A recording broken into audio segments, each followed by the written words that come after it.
And welcome back, YouTube. This is Buster here today with, well, an update on my Anime A to Z challenge. This will be the first update, and I will also be doing mini reviews of the first four animes that I've watched. A through D is officially done on my list. Just to go over the rules quick again. First, you must watch 26 different anime. B, those 26 different anime have to start with one has to start with each letter of the alphabet, so you have to watch 1A, 1B, 1C, 1D, so on and so forth. C, you have to,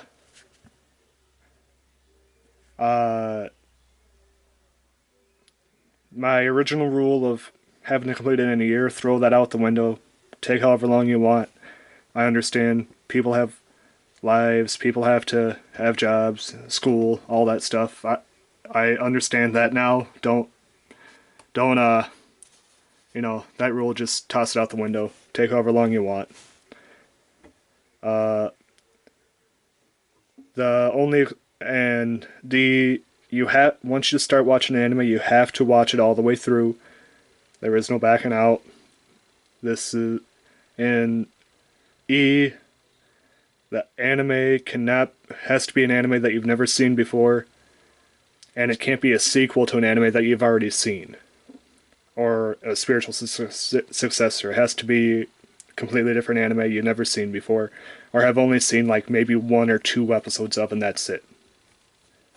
That's the gist of the anime challenge. Alright. Here I'm going to share with you what I watched for A through D. My first anime was Arpeggio of the Blue Steel. I am very happy that I watched this anime. This anime was very awesome. Probably one of my more favorite animes that I've seen, actually. I really like the pacing. It's a 12 episode anime, so it's nice and short pacing. I really love the sea battles in this anime. Uh, let's see. Theme song's kind of forgettable, so throw that out the window. I love the my favorite character was definitely Haruna, and I mean, she has a really, after her sea battle and everything, she has a really nice backstory that goes with her, about, and she also helps protect a child toward the middle of it. Um, but yeah, uh, my problems with it, the main character was terrible. Iona and Gunzo, those two characters were terrible until about three-quarters of the way through, when they had that one episode, which when you see it, you'll know what episode I'm talking about. Then you really started to care for them. But up till then, they were like, why do I even care about these people? Let's see. Oh, another great thing about it, I love pretty much most of the enemies. The enemies, I hate to say it, but the enemies in this were actually, in my opinion, the better. Let's see. Which ones were my favorite? Teiko, Mayo, Armea, Congo, and Haruna were just incredible enemies, in my opinion. Especially Congo. Congo was a really well done enemy. The fog itself, as a whole, I wish I had a little bit more backstory. I think they're making a movie on it, so I'm really excited for that. Um, oh, and the main character's crew that help run the sub that they're on, I don't even know if they explained who they were. They were just kind of there. I mean, they were just. Who are these people? I don't know.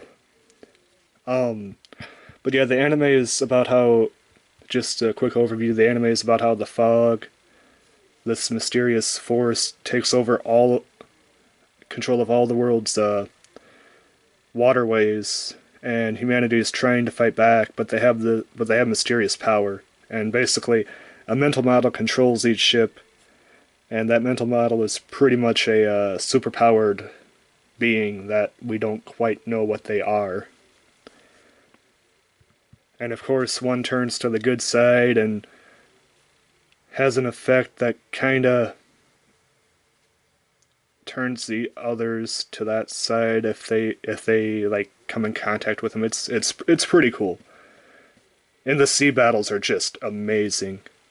That's the highlight of it. If you guys watch it, definitely watch. Or if you guys like sea combat, kind of like a Strike Witches, definitely watch that. Then it's very awesome. All right, on to my B anime. I just to throw out a score there, I give Arpeggio the Blue Steel 8.5 out of 10. Very well done, very awesome. Except for the main characters. Moving on to my B anime. Now this one, it's going to take a little bit of time because it has many series and I watched all of them.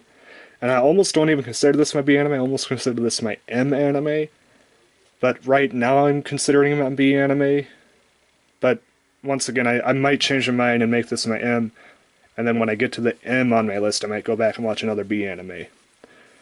And that is Bakemonogatari and its entire series. For an anime that's almost slice of life slash, you know, mystical thriller type thing, this anime is incredible. I really like it. And odd thing is, I like the two male characters the most on an anime that's supposed to be about a harem. Yeah, it's odd. Kiyomi Ariagi, which I'm just gonna call him Ariagi, and Mimi Oshino, I'm just gonna call him Oshino, were fantastic characters in this anime.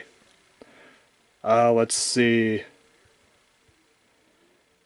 Least favorite, and I love how each arc in this anime, which is like 3 or 4 episodes tops, has its own theme song. That is incredible. That is I don't know the anime that has a budget for that, except for this one. Let's see.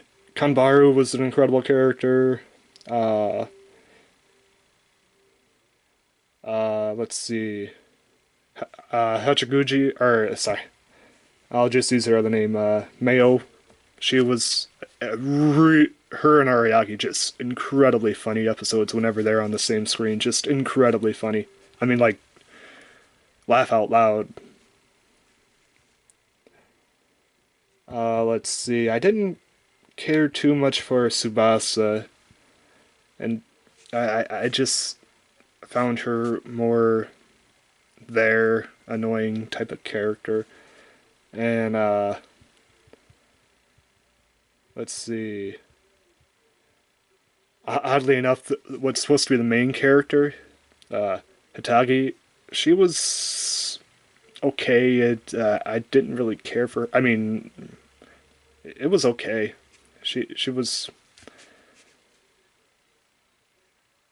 I really liked her wit, but when she wasn't using her wit, she just became like a really odd, out of place character. But when she was using her wit and talking skills, then she was really funny. The only one I didn't care for in this Bakemonogatari was Nadeko. She was just, they didn't give her enough time in this series. She was just like, I think she had like a 2 or 3 episode arc, and it felt very very why was she here type feeling. And then we move on to Nizumonogatari. This was just fan service. I mean, this was just 85% of this was fan service. It was just unnecessary. It focused on Ariagi's sisters, which led to some interesting moments. Episode 8 just... Oh, episode 8 of Nizumonogatari. Oh, that's all I can say about that.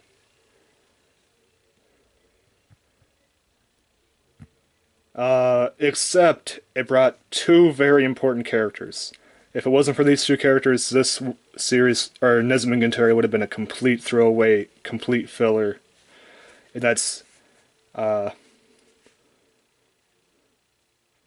Ononoki, which is a very, very funny character, and Kaiki, which is my personal favorite character of the entire series. He has incredibly funny wit. His backstory is incredibly funny, or incredibly sad. He is just an incredible villain of the series. He is just awesome. Let's see, and then we move on to Monogatari series or season 2. That was interesting. It was much longer. It had 26 episodes. The Shinobu arc in this is incredible. It's a what if scenario. Oh man, it is awesome. The uh the Nadeko arc is incredible as well. It took a character that got no time, nothing in the first series, and just creates an incredible character in this series. Let's see. The Mayo arc is incredibly sad what happens in that arc. Kanbaru kind of got the shaft this series, so she didn't. Not much happened with her, and Tsubasa once again she kicked off the arc or the series, but I just didn't care. Tsubasa's a character that I just didn't really care for all that much. And let's see, what was the other one? Hitagi had a very nice arc in this, or she was very much a part of it, and it was really nice to see her help Tsubasa out. That was very nice to see. And the ending of this arc is very awesome, very epic with what happens to Nadeko and Kaiki and Hitagi. That was a very epic ending to that series. I loved it. Let's see. What else is there? Oh, Bakemonogatari, the prequel. This was actually the time that I cared about Tsubasa, or should I say, Black Tsubasa. This was very awesome. It pretty much showed the events. I'm not even joking. Leading up from the time that Ariagi had to fight or take control of Black Tsubasa all the way up to the very beginning of Bakemonogatari, where Hitagi is falling from the stairway. That was awesome how they put all that together in that package. And and Black Tsubasa is just so adorable, just so cute as the demon. Let's see. Hanumonogatari, or as I like to call it, Basketball the Anime. It's literally the end of this is some of the best animation that I've seen in this series. I mean, it is just epic with the basketball court coming out of like the lake, and it's just like forming out of water. Oh, that is just epic. You guys have to see that to believe it. And the actual story, which focuses around Kanbaru and one of her childhood friends, is actually very well done. I really liked it.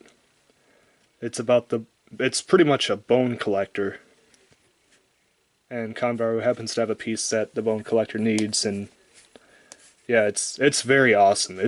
I really like it. And Kaki makes an appearance in this too, which I really like. And then, let's see.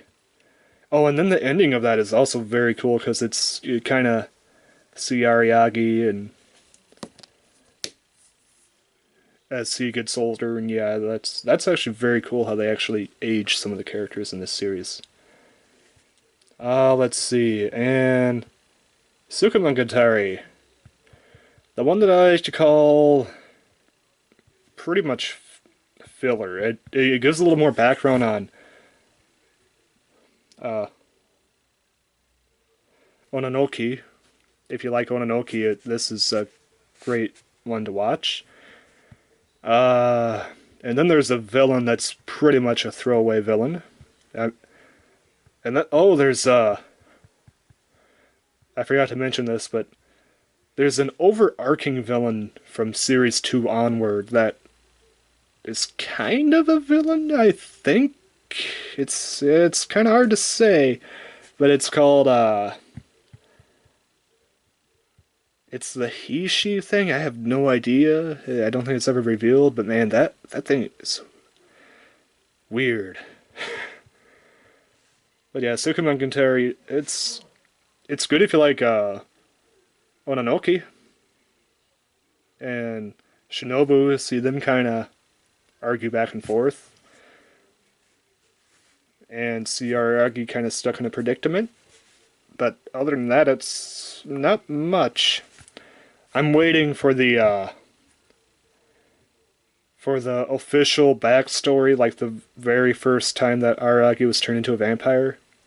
I'm waiting for that to come out.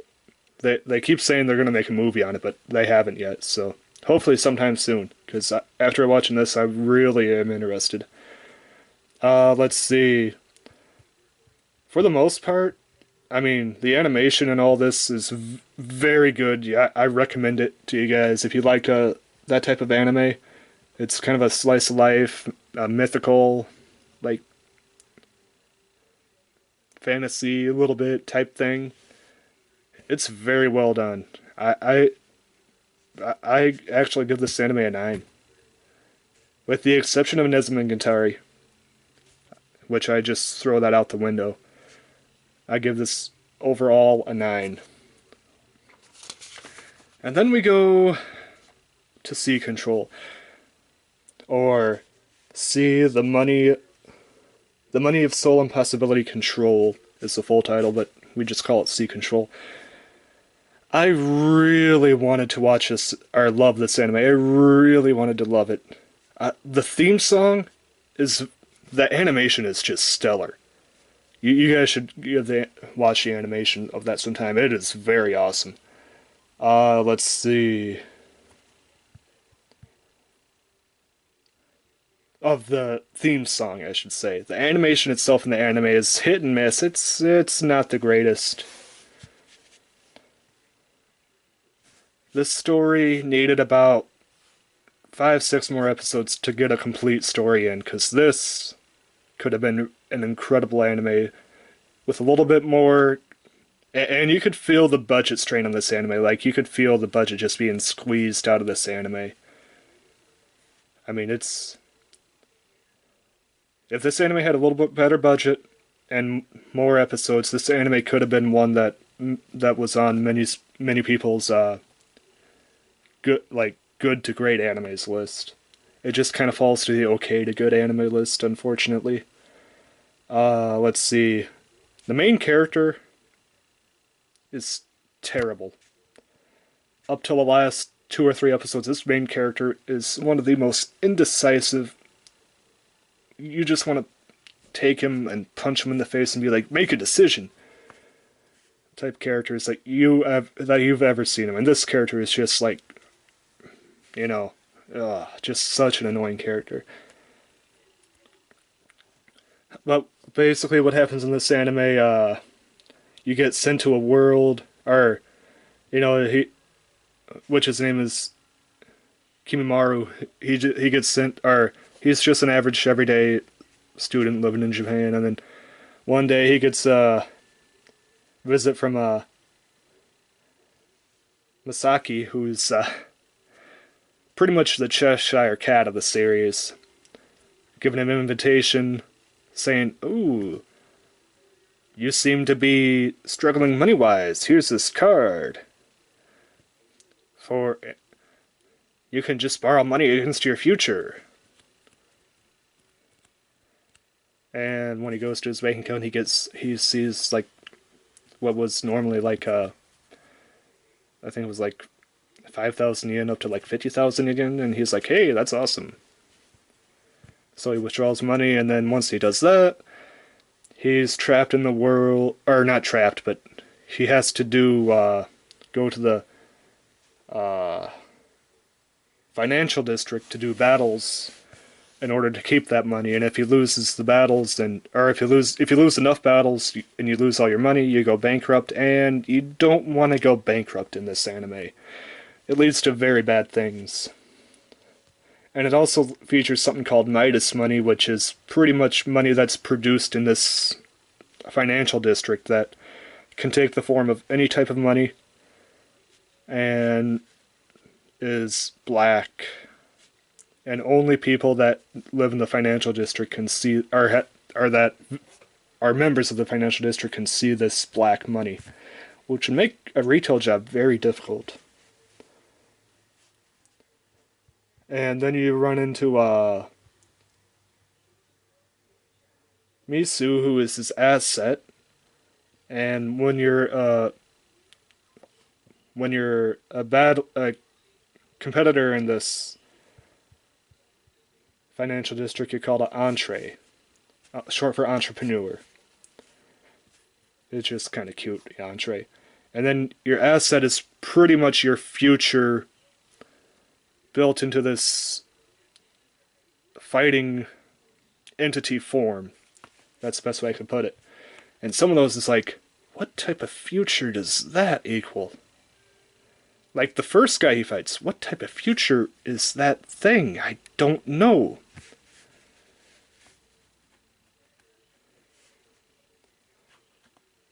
And then, of course, you run into the main antagonist, who is pretty much wants to take control over the entire financial district of Japan. Pretty much to say, hey, I'm the big money man. But he's really doing this all for a deeper reason, which would be explained in the anime later.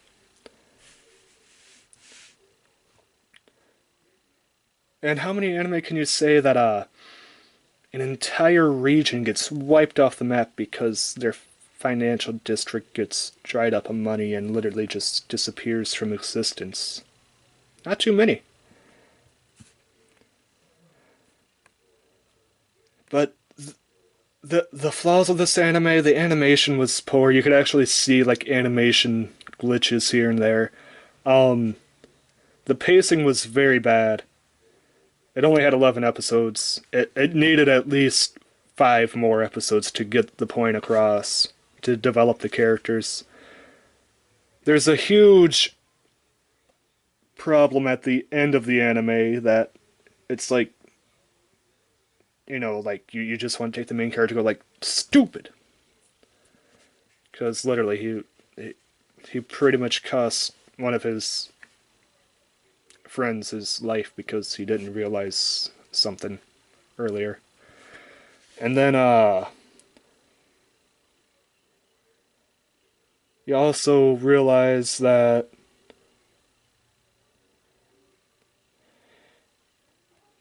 you get screwed out of one awesome battle with Angel. That battle should have been epic. Instead, you get 2 minutes of it, and then it cuts to black, and then it shows you the winner. What the heck? The budget, I could feel the budget just being squeezed out of this anime like a dry sponge. Oh, it's just so sad. It needed more money, it needed a longer runtime. This anime unfortunately only gets a 7.0 out of 10. It could have been much better. It could have, honestly, this anime could have been a classic with about 5 more episodes and a bigger budget.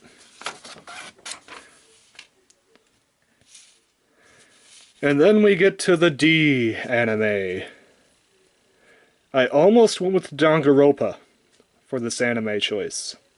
I switched it at the last minute to probably the newest anime on this list. Oh yeah, definitely the newest anime. And I'm very happy that I chose this anime. Danganronpa I don't know. Danganronpa might have been better, but I'm happy with this choice because this anime is very good. And that anime is Death Parade. I marathoned this anime. I usually don't do that. I usually break it up. I usually don't watch more than 3 to 4 episodes at a time, and then go on to the next, or then take a day break and then go on to the next 3 or 4 episodes. I marathoned this. I really liked the premise. Basically, the premise is this: when you die, you either go to heaven or hell. However, as a determination factor, 2 people are sent to this other world to play a game to decide their fate to go to heaven or hell. And that is you, and it's usually a game. It's basically a game to bring out the darkest part of their soul, see what they would do when they're pushed to the most desperate edge. And those games can range anywhere from darts, billiards, arcade games. The list goes on. The possibilities are huge. And our main character is Decim, and he runs the bar. And it's very awesome because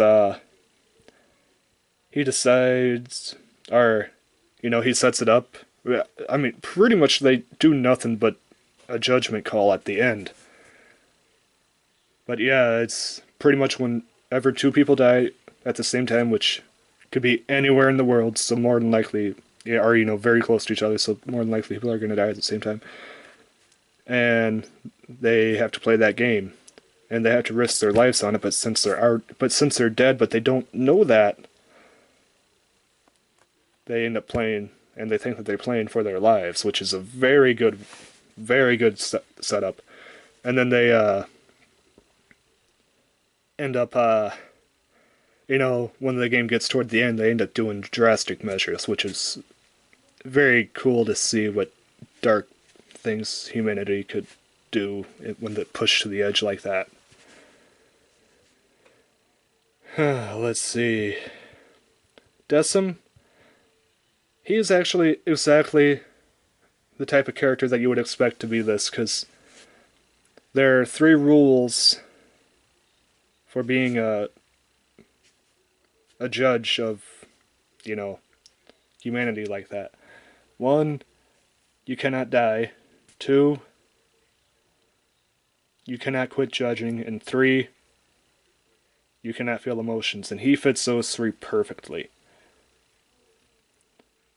I mean, he is a great character for this. And then he ends up getting an assistant, which her name isn't revealed till later, which I won't say, but I'll just call her Lady. And Lady is actually a very cool counterpart for Decim, because she actually sees past just the emotions of the humans, which is very cool.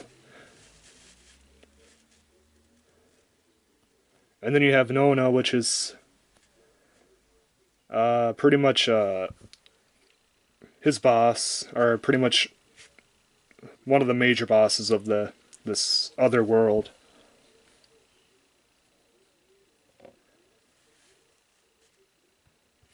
And she's concocting a scheme. And then you have Gint, which is probably my least favorite character just because of what he did toward the end of the anime. And then you have Ulcus, which is the pretty much the closest thing to God. And oh my god. The theme song for this anime is one of my favorite theme songs that I've seen in a long time. Long time. Yes. And at the point in the in the theme song where it says "Everybody put your hands up," the animation of the part's just beautiful. Probably my favorite, one of my favorite scenes in all of theme song history, actually.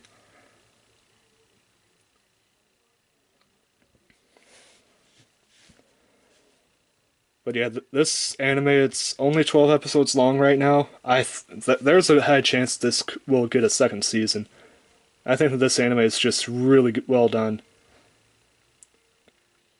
It has a random fight scene halfway through, which just feels out of place. And then it has it gets pretty emotional to the end at the last couple episodes. So bring a bring it bring some tissues with you for that. It gets very emotional. And then probably my favorite episode was the two-part Judgment episode, which if you watch it you'll know what part I'm talking about, because the two guys in there is that's probably one of the most brilliant things that I've seen in our conversations that I've seen in a while in anime. That was awesome. This anime I definitely give I give this anime an 8.5 as well. Uh, uh, but yeah, sorry if I gave spoilers. I did not intend to, but sometimes when you're doing this off the cuff, you'll just end up saying spoilers. So, and hopefully I didn't go on too long about this. But yeah, let's see. Yeah, I'd say that all four of these animes I actually am happy that I watched. Sea Control was a little bit disappointing, just because it could have been so much more, but I still say that I definitely suggest watching these animes at one point or another. Bakemonogatari kind of takes a special kind of you know, that's a little bit more specialty than the others, but the rest I definitely say give a watch. For sure. Let's see. I think that that'll do it for now. I'll just go over this. This is one of my Toho figures that I have, one of the few that I think I only have like 3 of them. But I'm really happy to have this. This is Iki, done by Griffin Enterprise. I thought it'd be appropriate to put something like that in this video. And this is my Shishomaru plush that I got a long time ago. Well, this has been Booster Box Buster with the Anime A to Z challenge update. I will see you again on an additional update when I finish E through H, which I have 2 anime for sure. I know exactly what I'm going to watch. Well, this has been Booster Box Buster, signing out.